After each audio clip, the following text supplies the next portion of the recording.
ఈ మూడిటి గురించి డిస్కస్ చేద్దాం. ఎందుకంటే ఈ మూడిటి గురించి మనం నేర్చుకుంటే నెక్స్ట్ టెన్స్లోకి వెళ్ళొచ్చు. నేను ఏమనుకున్నానంటే ఆ టెన్స్ అబ్బోయే ముందు అసలు హ్యావ్, హ్యాస్, హ్యాడ్ గురించి మనం నేర్చుకుందామని. మామూలుగా గుర్తుపెట్టుకోండి, హ్యావ్, హ్యాస్ ప్రజెంట్ టెన్స్ అండి, ఇవి ప్రజెంట్ టెన్స్. హ్యాడ్ వచ్చేసి పాస్ట్ టెన్స్. ఇదేమో ఇప్పుడు జరిగే వాటికి వాడతాం, ఇదేమో జరిగిపోయిన వాటికి వాడతాం. అది ఫస్ట్ డిఫరెన్స్.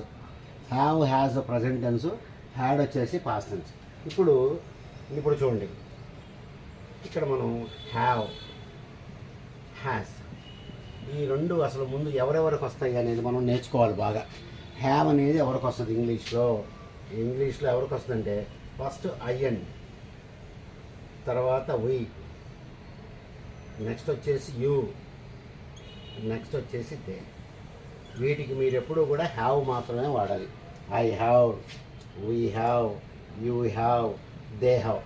హ్యాజ్ ఎవరికి వస్తుందంటే హీ, షీ, ఇట్, ఈ మూడింటికి మాత్రమే వస్తాయి. ఈ షీట్లకి మాత్రమే వస్తాయి. హీ షీట్ అంటే చాలామంది కన్ఫ్యూజ్ అవుతున్నారు. ఇప్పుడు నేను రామా అని పెట్టాను అనుకోండి, రామా అంటే హీయే కదండి, కాబట్టి రామా హ్యాజ్ అని చెప్పి అంట. ఇప్పుడు ద స్కూల్ అన్నా, స్కూల్ వచ్చినప్పుడు మీరు ఆలోచిస్తారు హ్యావ్ పెట్టాలా హ్యాస్ పెట్టాలని. స్కూల్ అంటే ఇట్టే కదా, కాబట్టి హ్యాస్. ద ఎలిఫెంట్ అని రాశాను, ది ఎలిఫెంట్ అంటే ఇట్ అంటాం కదండి దాన్ని, కాబట్టి హ్యాస్. ఇలా మీరు చూసుకోవాలి, అది హీ షీట్లో ఉందా లేదా అని చెప్పి మీరు చూసుకొని అక్కడ హ్యావ్ పెట్టాలా హ్యాస్ పెట్టాలా చూసుకోవాలి. అది ఇందులో మనకి ఇంపార్టెంట్ అనమాట. హ్యావ్ ఎప్పుడు వస్తుంది, హ్యాస్ ఎప్పుడు వస్తుంది. I have, we have, you have, they have. ఇప్పుడు చూడండి, నేను రామా అండ్ గోపాల్ అని రాశా, రామా వచ్చినప్పుడు హ్యావ్ వస్తుందా హ్యాజ్ వస్తుందా? రామా అంటే హీ కదండి, కాబట్టి హ్యాజ్ అని రాస్తా. ఐ అన్నా, ఐ వచ్చినప్పుడు మీరు హ్యావ్ రాస్తారు. యూ అన్నా, యూ వచ్చినప్పుడు హ్యావ్ రాస్తారు. యూ వచ్చినప్పుడు హ్యావ్ అని చెప్పి రాస్తాను. ఇలా చూసుకోవాలి.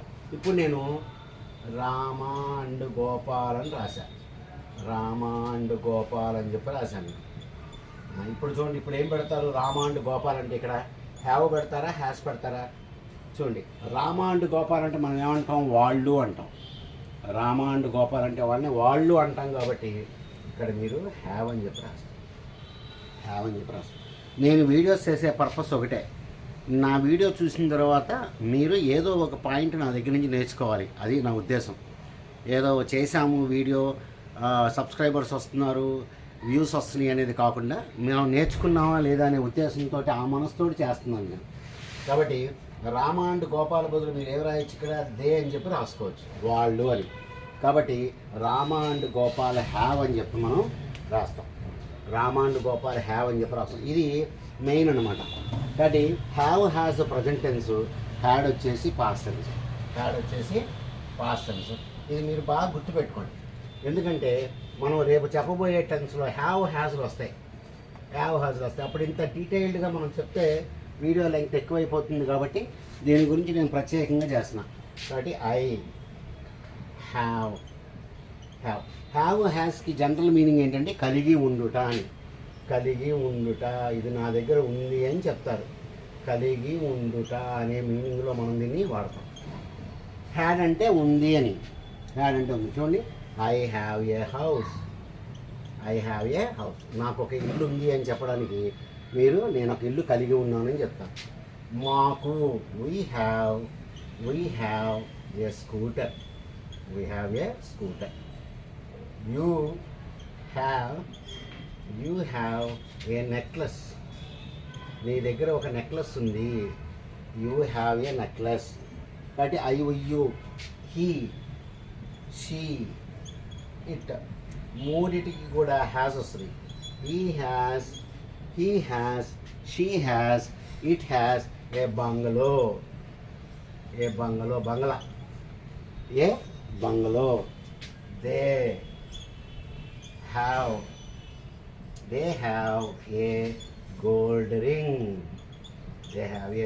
రింగ్, వాళ్ళ దగ్గర ఒక బంగారపు రింగ్ ఉంది అనేటువంటిది మనం ఇక్కడ చేస్తాం. కాబట్టి ఇవి ఇంపార్టెంట్. Have, has, have. ఇవి మీరు బాగా అర్థం చేసుకోవాలి. హ్యావ్ ఎప్పుడు వస్తుంది, హ్యాజ్ ఎప్పుడు వస్తుంది అని చెప్పి మీరు అర్థం చేసుకోవాలి. కాబట్టి ఐ హ్యావ్ అంటాం, వీ హ్యావ్ అంటాం, యూ హ్యావ్ అంటాం. హీ షీట్లకి మాత్రం మనం హ్యాజ్ అంటాం. దే వచ్చేటప్పటికి హ్యావ్ అనేటువంటి వర్డ్ మీరు రాసుకోవాలి. They have a gold ring.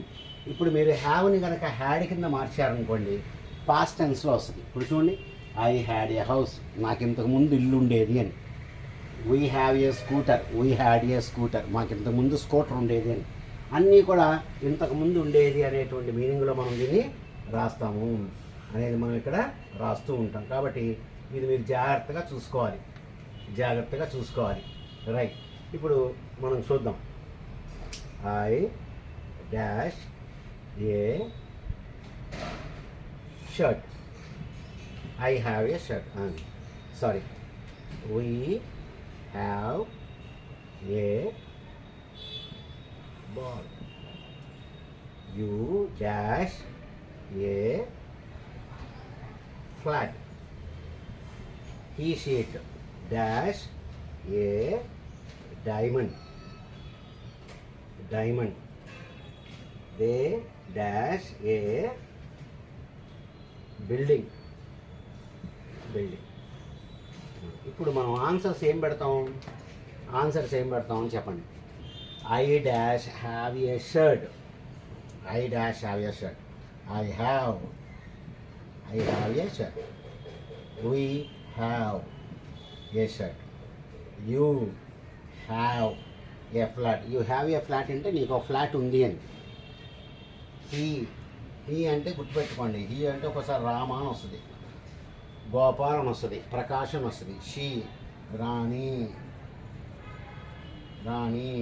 Rama. It the lion, they my friends, మా ఫ్రెండ్స్ అందరూ అని చెప్పి అన్నాడు అనుకోండి, మై ఫ్రెండ్స్ అన్నాడు అనుకోండి, వాళ్ళు అనేటువంటి మీనింగ్ మనకి ఇక్కడ వస్తూ ఉంటుంది అని చెప్పి మీరు అర్థం చేసుకోవాలి. కాబట్టి మీరు గుర్తుపెట్టుకోవాల్సింది ఏంటయ్యా అంటే right, have has present tense, had వచ్చేసి పాస్ట్ టెన్స్.